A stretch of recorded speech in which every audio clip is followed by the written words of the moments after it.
Well, we started out the day wanting to sell failure to get through the 1850, 1855 area.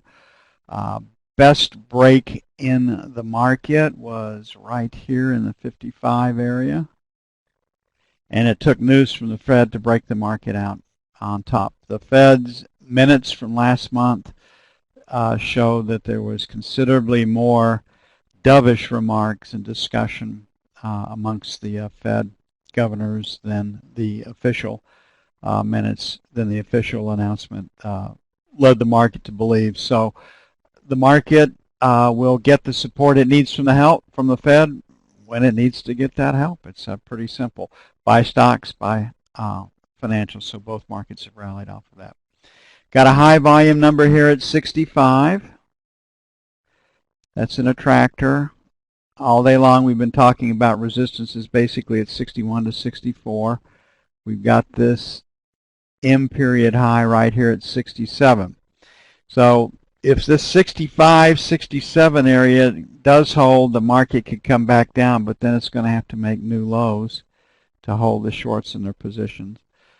Otherwise, off of Fed support for the market, we could go back and make new highs. It's not going to be that hard to do. Remember, since March of 2009, this market has been driven by Fed support for the market, and they still are putting a lot of money into this. They still support it to the tune of either 55 or 65 billion a month. If it's 55 billion a month, then we're talking about 650 billion bucks over the course of the year. That's a lot of money. So right now, we're kind of right here at this area, this high volume area. If we can't get through it, that should set up a retest of at least 50. And then if that comes out, the market's got a shot at new lows on this particular move. So when we look at this screen, got a higher low, higher high. We're probably going to get a strong finish. We can be buyers of weakness, or we can sell failure to take out whatever the day session high happens to be. We'll let the market guide us. Kind of tough trading today. It wasn't as clear cut as it normally is, and the market had some trouble holding the gains this morning. It was gradually higher, but people weren't falling over themselves to get long or become a buyer. Didn't have any news to drive the trading to speak of out of Europe, Asia, or the United States.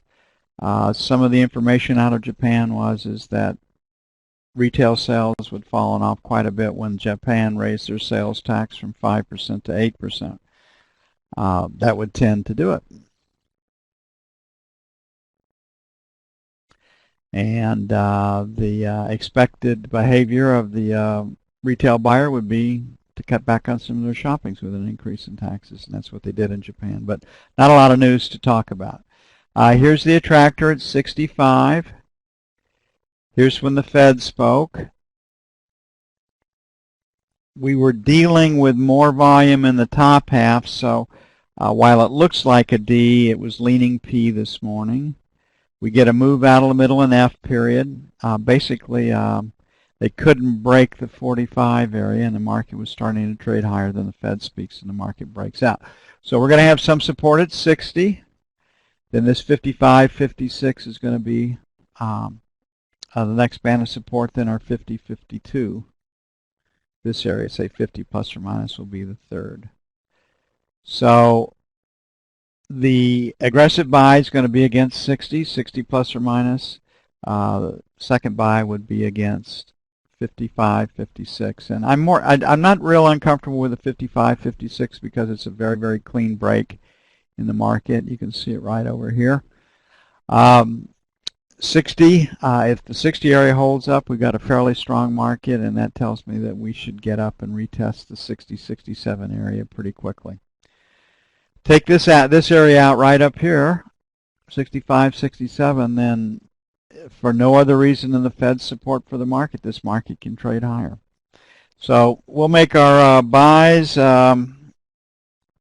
60, 61, 60 plus or minus, then 55, 57.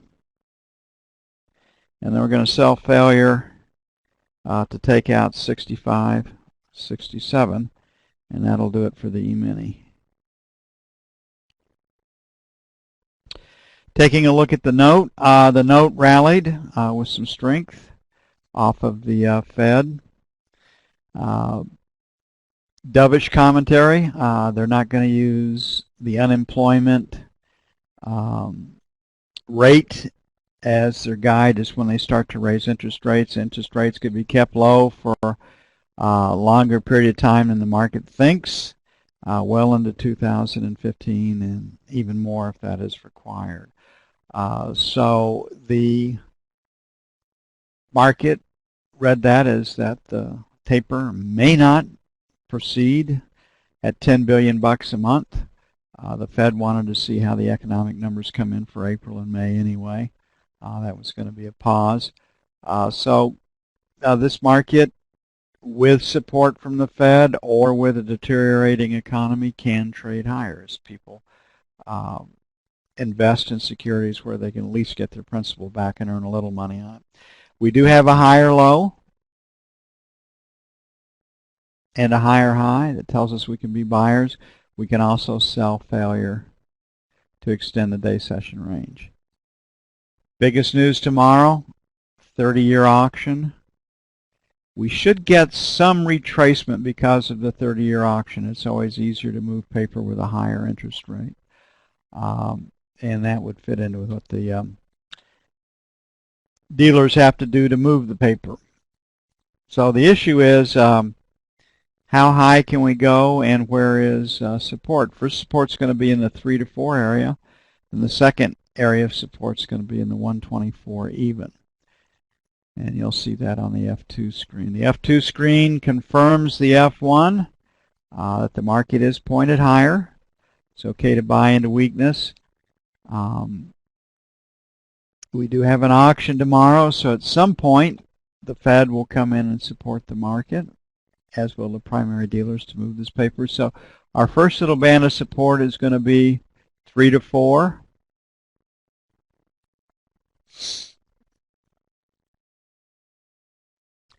So our first buy zone is going to be the buck to 04. Our second buy zone is going to be 25 to 29. This morning we started out to be buyers at 21 to 25. The low was 25, then 23, so our buy area held up pretty good. And the idea was that the dealers would support the market. The market would be a little lower, but it wouldn't break, so we wanted to buy into weakness this morning. So our buy this morning was 21 to 25, and you can see that we have the low at 23, and it produced a great trade. The sell zone was 30 to 02. We never got to it. The high was 28.5, 29, and we didn't get to that until the market broke out to the upside off the Fed news, so didn't really have a chance to get short. So will the market hold the 3 to 4 area? Will it hold 124? This area right in here. So this is where our first little band of support is. And will the market be able to hold it, or will it get back beneath the buck?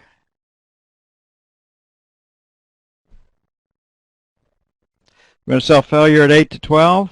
And on the buy side, it's going to be the buck to 04 and then 25 to 29.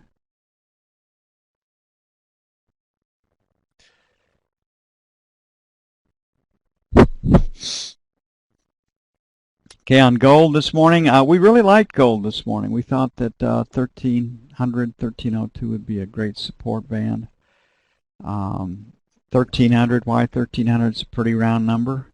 They might get stops beneath it, but I just don't think people are going to get rid of their holdings in gold because of the political and the financial unrest around the globe. I mean, everybody that I know that can buy some gold at the retail level is buying some just to have. It's not an investment. It's just to make sure they've got something in case things get really, really tough, really, really bad. And this was our buy zone this morning, and we liked it. And you can see right here that the market did hold in the 1300, 1302 area, and it produced a trade if you'd hung around all the way up to 15. Our first sell band this morning was 8 to 10. Did not get close to it. The high was 7, and then it was at 13 to 15. And you can see 13 to 15 held. So we'll make sell 1, 13 to 15, and then 18 to 20 for sell 2. And on the buy side, we've got volume, so we'll make 3 to 5. Our buy 1, and then basically the buck for buy 2. Might get some pullback in the overnight session. Now, if 7.5 holds, we can't go beneath the 7.5 level right here, that little M print. Then we want to get long because you can see how 7.5 is played. So 7.5 is an important number. My idea is that maybe in London or so they'll go get stops beneath 7.5.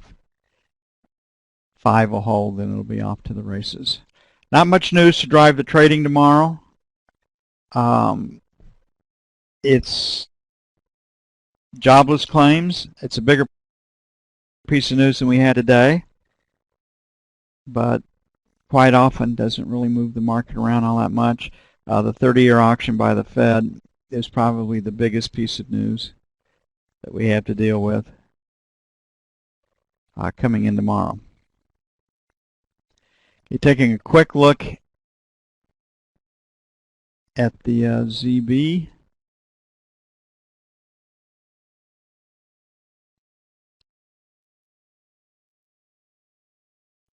The knob spread came in today. It came in quite a bit. We were trading up this morning in the 916 area, and it came in all day long. We went out at 906. So the 30-year auction will be somewhat supportive, but the knob spread, there was a lot of people got out of it today, so we'll have to see if that gains strength overnight or if it continues to be sold.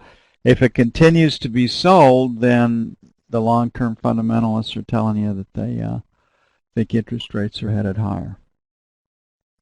So we'll get a pretty good cross-check on that idea, depending on how the overnight market trades. This morning we wanted to sell 20 to 24 and then higher, basically against the buck, 134. And we had our buy this morning in the 5 to 9 area, and you can see the low is 5. We're currently at 12. Last rotate stopped at 7. So we'll make 5 to 9, buy 1, and then 29 to 01 for buy 2.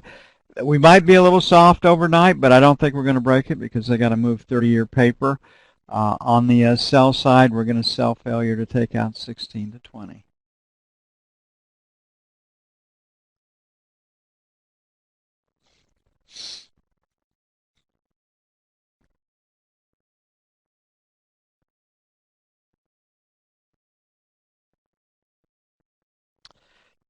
Okay, crude oil. Crude oil's higher, and it's holding those gains. So there might be something to the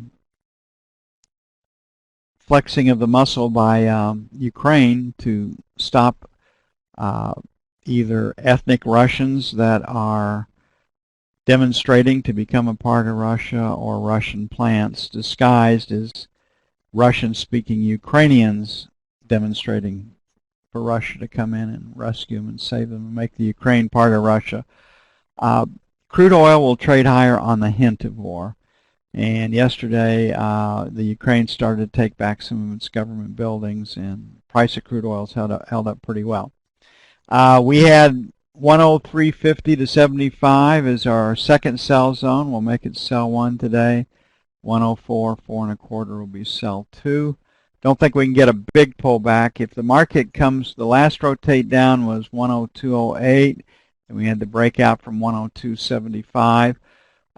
So this 275 to 103 1/4 is pretty good support. So we'll make buy 1, 103 even, 103 1/4, then buy 2, 102.50 to 75.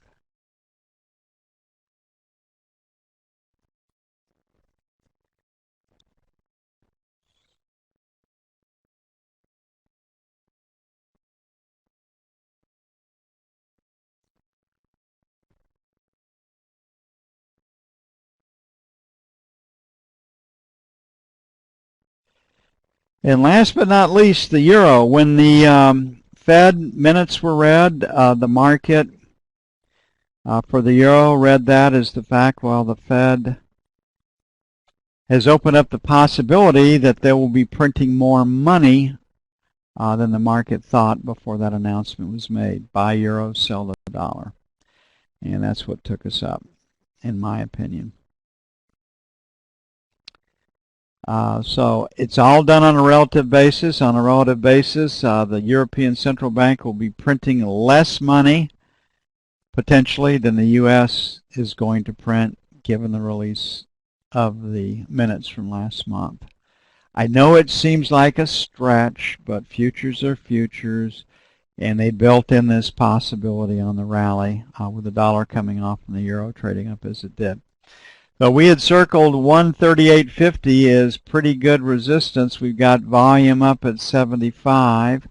So let's make 60 to 70. Right up here, sell 1.